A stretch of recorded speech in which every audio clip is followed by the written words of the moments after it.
Football is back, and BetOnline is your number one information source for all your sports wagering info with all the up-to-the-minute stats, news, scores, and matchup breakdowns. Get the latest game odds, spreads, and totals from the NFL and college football at your fingertips with BetOnline's real-time updates on statistics, news, and odds. From week one all the way through college football playoffs and the Super Bowl, BetOnline gives you access to the best promotions and contests available anywhere online. Head to the website today or use your mobile device to get in on the action. Remember to use our promo code BEAV, that's BLEAV, to receive your 50% welcome bonus on your first deposit. Bet online, where the game starts. Bleav in the Arizona Cardinals. It is the Arizona Cardinals centric specific show, where, of course, we talk about the Arizona Cardinals here in the Phoenix metropolitan area. I am one of your hosts. I am Javon J. Love Adams, and with me, as always, is a man who played in the National Football League, but also played professional baseball. This is a special time of year for him as well. But he played on that first Super Bowl bound team for the Atlanta Falcons. I'm talking about none other than my brother, Ed Easy Smith. What is good, man? Good football Friday to you, man. We made it to another one. Just plugging away. We getting it in. Indeed. So we won't break this down. Again, we do this thing twice a week on Mondays and Thursdays. Mondays, we look back on the game that was, and so we break that down and give some high-level insight, especially when I say high-level, coming from my man Ed. And then on Thursdays, we look ahead to the next opponent and kind of look ahead to that and break that down as well. So tell a friend what we have going on here. This week, the Arizona Cardinals, they are 1-4. They're heading to Los Angeles to take on the 2-3 Rams. Definitely want to break this down. It's interesting because I saw an AP report that said essentially that these two division foes are it's almost like a litmus test or a measuring stick game to see how their rebuilding process is going. And so, of course, I want your thoughts on that. But so let's get into that a little bit. We know that both of these teams are coming off a loss. What's interesting is that, and I came across an article or two about the Rams last game where they faced the Philadelphia Eagles again, came up in a loss, but you never want to have to go to a silent count when you're playing in your own stadium, right? And that's one of those things where depending on who's coming to your stadium, you might have to prepare for that. But let's break this down a little bit. Let's I want to start with who's not playing, especially for the Arizona Cardinals. James Conner, who loves that physical contact. He's been put on the IR, so he's out for at least the next 4 weeks. Of course, what does that mean? Especially if you pay attention to what CardsWire.com has to say, that means it's time for some of these young running backs to step up and see what they can do. What do you think how do you think the Cardinals will approach the running game and trying to give, as analyst Ron Wolfley always says, how to give Joshua Dobbs a three-dimensional game so that way he's not boxed in and has another poor game like he had against the Bengals? This is going to be tough, Jay, because of certain players are very hard to replace, especially in this instance because Connor is such a physical back. And I think what we took for granted the first couple years he was here, in my opinion, was so ill-utilized because of how Kingsbury, and Kyler Murray, the shot, the pistol or whatever, the read option. I think we've gotten him a little more in his character, meaning more of a downhill runner so far this year, which has been a benefit, especially for Joshua Dobbs. He needs that running game to kind of take the pressure off, Right. And even the ability to run a little bit himself. With minus Connor, he's going to be tough to replace because we don't have another Connor type running back on the roster. These guys are smaller, more slashers. Who's going to get the tough yards? Who's going to get those first down yards when you're going to, when everybody knows you're trying to establish the run, so they might stack the box. Connor could still get you 3 to 4 to 5. And a lot of times fans watch football, and they see those runs, and they're like, why are they just continuing to do that? There's a method behind it. Every run is not designed to pop for 80 yards. Right. Runs are designed to get you those first down 4, if you're lucky, you get 5, 6 to make the next 2 downs to get the 10 for the first down a little easier. And that's what Connor does. And minus him, it's going to be a big absence, and we might be playing from behind the sticks a whole lot. Yeah. And who wants to be dropping back? If you're Joshua Dobbs, you're praying, Hmm. hey, fellas, let's get this run game established, because Aaron Donald, number 99, is across the way. And they don't have much other than him, but he's enough on his own. And he can wreak havoc up in the middle, of pass rushes. And quarterbacks do not like to see him coming free or having to drop back on 3rd and 8s and 9s plus, that type of thing. So minus Connor is going to be tough. That's a very big asset that we're going to be losing at a bad time, because we need him more than ever, if you ask me, to establish that running game. And again, going back to what you said about every run play is not designed to pop for 80 yards. But one of the things that it does, and I'm curious because again, the way you watch the game and analysts have different things when they say, is it you want it when you get to if you get to a 3rd down, because if you pick up the 1st down after the 2nd down, then it's moot. But if it's 3rd down, when does it open up the options? Is it 3rd and 5 and shorter? Or is it 3rd and 6? What is it? What opens up the option for the pass, the play action, and the run to be able to keep the defense guessing? Well, ideally, when you're dealing with 3rd downs, you'd like to be in the 3rd and 4 minus. 3rd and 5, 6, 7. That's medium range. But Okay. when you're getting the 3rd and 8s and the 3rd and 9, 10 plus, especially when you get the penalty yards back. That's why I see a lot of times, 3rd and 12, 3rd and 15. 3rd and 20 because of penalty. People are like, well, why did you just run that screen, or why did you just hand it off? You don't have a whole lot of plays when the other team knows you have to throw it because it's 3rd and 20. You don't have a lot of plays in your bag for that. Those plays are designed for the 3rd and 3s when you want to take a shot down the field, or the 2nd and 1s because you picked up 8 or 9 on the 1st down. Your chunk plays, those are the ones you want to surprise them with. You don't want to have to drop back because you have to get the 1st down. And then also, Jay, field position plays a lot of, to do with where you take. Look at what we did last week coming out of our own end zone. You don't want to – there's field position plays a lot when you're going to take those shots on 3rd down as well. Because you're backed up. Hey, let's not take the risk. Let's just go ahead and, live for field position and punt here. So a lot goes into that. And the thing is, our coaching staff is learning. It's funny because these guys, they've been on staffs before, obviously, as coordinators and stuff like that. Gannon, but when you're making once again, I talk about when you're making all the decisions and have to monitor everything while the game is going on, sometimes it's not as clear. And that's what Gannon is trying to figure out. He's trying to, hey, I know what the defense is supposed to be out there doing. I might want to pay attention to that sometime, but oh my goodness, what's going on offensively out here? Or is it time for our trick plays, special teams players? So there's a lot that's going on out there that's just not realized sometimes. And we're trying to, like I said, this is the phase where there's a lot of learning going on, and on those long downs, 3rd downs, and stuff like that. That's when, sometimes the greatest decisions are not made, but they'll hopefully be learning on the job as we go. Speaking of learning on the job, Keontae Ingram, 2nd-year player, and then Emari Demercado, they will be on that depth chart. They're the ones that will be toting the rock. And so again, this is something that is should be understood as well, is that picking up the blitz as well. So that's important, because when players are coming into the NFL, that's one of the things with what my man that used to play on Dallas when he Ezekiel Elliott, when he came from Ohio State, he was touted for his ability to pick up the blitz and be able to protect his quarterback. So that's important as well when you're in that spot, is being those little things that go unnoticed until you don't do them, and then everybody in the crowd says, why would you leak out when you could see that the guy was rushing in and trying to kill your quarterback? Those are things that you have to keep in mind as well.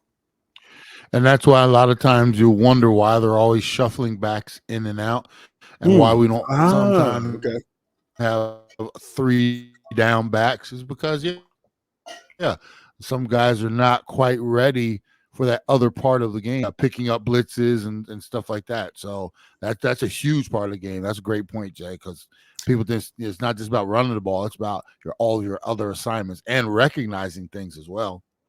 Speaking of recognizing, so Bleav in the Arizona Cardinals. A couple things before we get into how the Cardinals will win and how the Rams will win. I want to break down, throw a couple of stats at you. This is the time of year where now I can start to get into stats a little bit since now we're in week 5 now, whatever. Yeah, week 6. You know what I'm saying. We're in week 6 now. So the Cardinals defense allows 251.4 yards passing. Now they got a banged up secondary. We know that they're kind of thin where it comes to that. Budda Baker is still not back from the IR. He wants to come back soon. But even having said that, we got abused by Chase last week, and I'm and now Cooper Kupp is back for this. Will be, I think, his second game back for the Rams. Does that give you any? Is that's something that you would imagine that the Rams are probably looking and saying we definitely want to move the ball down the field because they probably won't be able to defend it, or if they're able to defend it initially, if we adjust it, will the defense be able to adjust as well? Oh, this is a game where they're going to try to utilize all of their assets on the running game and passing. Having Cooper Kupp back in their lineup is huge for them. We just came off a game where Jamar Chase was targeted 117 times and 15, at 115 catches.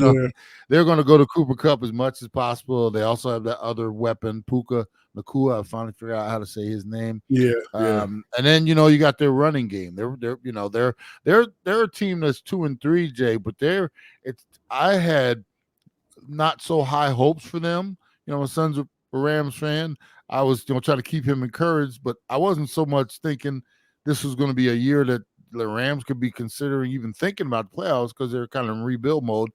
And lo and behold, they beat Seattle out the box and show some when they can protect Stafford and run the ball, and that was all without Cooper Kupp up until last week. They're actually a pretty good offensive team, and then you can never deny them on the defensive side of the ball. With Donald in there. So, yeah, if they can establish the run, come in here and start running the balls, and then that play action and with our banged-up secondary, it could be a tough time back there. This is one of those where's Waldo games, bro. This is every time Cooper Kupp breaks the huddle is where's Waldo? Where's he at? And can we double and triple team him if possible with some of these zone coverages and stuff like that? And then, like I said, with the emergence of Puka, it's like, man, now we got to find 2 of these dudes. So it could be a long day for that secondary. Now, what was interesting, if you look at the stats for Stafford, so on the year, he's 5 TDs and 5 interceptions. So it's not as if if the defense for the Arizona Cardinals can maybe do some things, maybe get a little bit of push there on him, we may be able to get a turnover or 2, or maybe even get to the quarterback and get a sack and maybe get a turnover that way.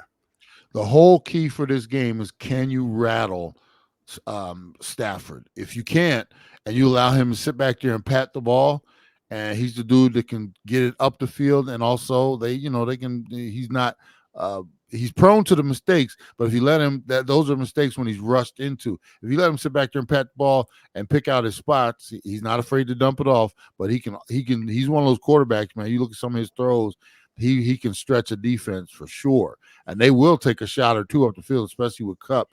And then, like I said, now intermediately, maybe Puka is now the guy in the middle, or but they've got weapons, and that's what scares me when it comes to this banged up secondary, especially. All right, so here's a stat. I'm going to throw a stat out for you, but I understand how this stat can be misleading because this stat played no part in the Cardinals' loss to the 49ers. Because they didn't need to get to this particular down, right? So what I found out was doing some research that the Rams allow, when they're at home, when they're playing at home, because they're 0-2 at home, the Rams allow their opponent to convert 55% on their third downs when they play at home. So again, it can be misleading if you are moving the ball at such a pace where you don't need that third down conversion. But is that does that stat make you say, all right, Cardinals, if we can get to a third and manageable, you mentioned four minus, that we may be able to take advantage of that? Or could that be one of those hidden things in the stat where it depends on the opponent that you're playing? If you're playing the Eagles and you got all this crowd noise, or you don't have the crowd noise to therefore allow that the opposing offense to be able to call their play in complete silence because their fans are in the building, it could be one of those things. What is that stat? Is that a junk stat to you, or does that have any value to you? Well, I mean, I guess for me, for third downs, like defensively for the Cardinals, it's imperative, regardless of crowd noise and all kinds of stuff, it's imperative for them to get off the field. You know, couple of things that we've seen. But the Rams are allowing their opponents to convert. They're allowing the opposing offense to convert 55%. Oh, I see what you're saying. Okay. Yeah. I mean, for us, yeah, no, we have to continue to manage and hold on to the ball. We can't allow them to get, let's put it this way. We look at a couple of these games, Jay, where we've had under 50 snaps in a game. And how we won that Dallas game with only 40 some odd snaps, that's a miracle in itself. Okay, we must possess the ball, and that means extending some of these drives. The more we get off the field and let expose our defense to their offense, that's when we're in trouble. So for us, we have to take advantage. And I was talking to did the Rams Talk podcast earlier this week with our good friend Derek Ciapalo, and I talked to him about that lack of home field advantage, and he gave me a pretty good explanation. About how the tickets, breaking down, the tickets are so expensive that the Rams fans sometimes feel a need to get some of that money back so they can afford those tickets. But you still can't allow. We deal with it over here as well. I don't necessarily think it's because our fans are trying to afford the tickets. I think they're just apathetic, as you always use the word. So, yes, sir. It'll be interesting, the makeup of the crowd. I don't know if we travel as well as the Eagles fans. Right. Yeah, some of these other Raiders fans that go in there, San Fran fans that are right up the road. I don't know if they're necessarily going to have to worry about that. And for third downs, yes, no, it is absolutely. We need to extend every drive we possibly can, make it more of an even fight in terms of number of plays that we get to run against theirs. But if we're getting off the field after with a bunch of 3 and outs, that's not going to be a good thing for us, though. All right, so tell me, Bleav in the Arizona Cardinals. He's Ed Smith. I'm Javon Adams. So how do the Rams win this game? Rams win this game if they come out and they run the ball effectively, and then pass the ball effectively. I know it sounds simple, but if they, like I said, with the addition of Cooper Kupp, they've got weapons back. If they can establish a run, get up the field with some of their deeper routes and go over the top, and we can't get off the field, we let them extend drives. And then also, if we fall behind, Jay, we've seen it's a mess when we fall behind because we don't have the firepower. And I'm saying, when I say fall behind, I'm saying in some instances, like we've seen teams down 17-0 and make the fight back. We lost a 20-point lead to the Giants. We don't have that ability. We can't fall behind. And when I say fall, we don't need to be 10 points behind. We start getting in that area where, hey, if they score again and make it a 2 or 3 score game, man, we might be done here because we don't have that firepower, especially minus Connor. We don't have a running game to necessarily establish and grind it out. If they, the Rams will win this game if they come out and they can run the ball, and which then opens up their play action. Our secondary's beat up. Cooper Kupp all over the place. They put us in a hole early, and then we're fighting from behind. If we can make them stretch this game out and get into the fourth quarter, and here's the thing, we have to make an ugly game. We're not going to win beautifully aesthetically, like even the Dallas win. You're like, well, how the hell we do that? It was. I still don't know how we did that, and it's kind of like we just have to come out and figure out some way and maybe use a little trickery or something. Like we have to do something to keep them off their heels. But if the Rams come out and then, like I said, defensive, they unleash on us where we have to throw the ball, and you got Aaron Donald in the middle of that defense, you're not triple teaming him, it could be a long day for us. But that's how they win the game. If they just come out, run the ball, play action. Stafford has a clean jersey at the end of the game. We're not going to be in a good place. So I think you gave away a little bit about how the Cardinals can win. You said they got to dirty up this game. They got to muck it up a little bit, right? Hold on to the ball. Maybe you've been talking about it. Oh, got to be a little more aggressive, Jay. We got to open the playbook up a little bit. If we do happen to get a lead, you can't all of a sudden like put it in a jar and think you're going to hold on to it at 17-14 or something like that. You're going to have to take more chances and let you can't. When we go to the casino, one of the days you and I can go to the casino, Jay. You're gonna hear me say it every time. Scared money don't make money, and in this instance, you gotta, like I said, you can't be conservative. You can't work. Hey, if Josh, you gotta let the dude play. Throw the ball if you have to down the field. If you get too conservative, or if we fall behind, or hey, what the heck? What do we have to lose? It's not like we're going to be we're this is a Super Bowl bound team. So open the playbook up a little bit. We're going to have to get creative with our run game because we don't have Connor back there. Maybe more jet sweeps. We're going to have to get outside on the formation because you're not going to be trying to pound it up there with Aaron and his group up there in the middle of the field. And a trick play or two might be warranted, and maybe one of those risky fourth downs. But let it all hang out and figure out a way to win this game. This is one of those where there's no formula for me for the Cardinals. It's like, well, we can't go in and say, well, this is how we're going to do it. We're going to have to figure this one out on the fly a little bit. We have a game plan. We're going to have to divert from that game plan a little bit. And this, I'll break it down to you like this. Sometimes the best meals are made by mistake.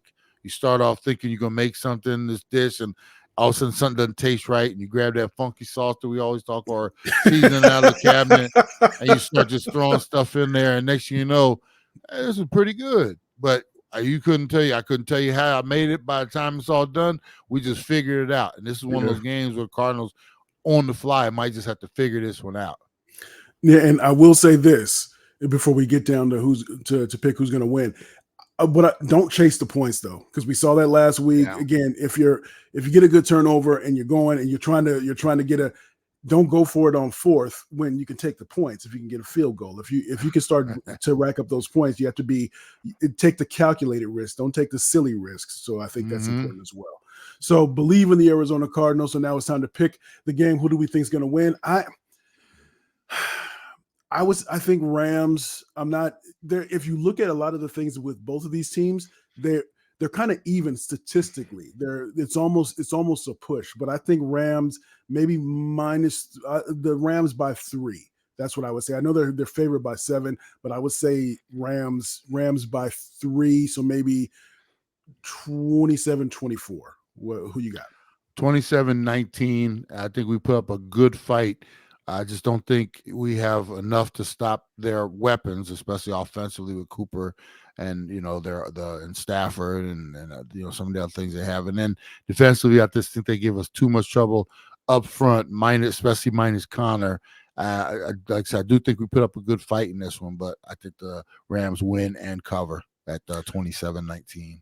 All right. So now it's 1-4, 1-5 is different than say being 2-4 and 2, all those types of things. Now it starts to be almost a fulfillment of the prophecy that we talked about earlier, because you had us looking at you. You had us paying attention, and we changed our expectations just a bit. Not thinking you were playoff bound, but at least to be a little bit more respectable. So this game is important for the Cardinals, in my opinion, as they're trying to continue to build and get the fans to really care about what's going on and to be able to stay in tune and get to and want to come to the stadium and want to tune in from their couch or ask the guy at the bar to turn it to the Cardinals game. So that is it. Yeah, go ahead. One last thing, I remind everybody.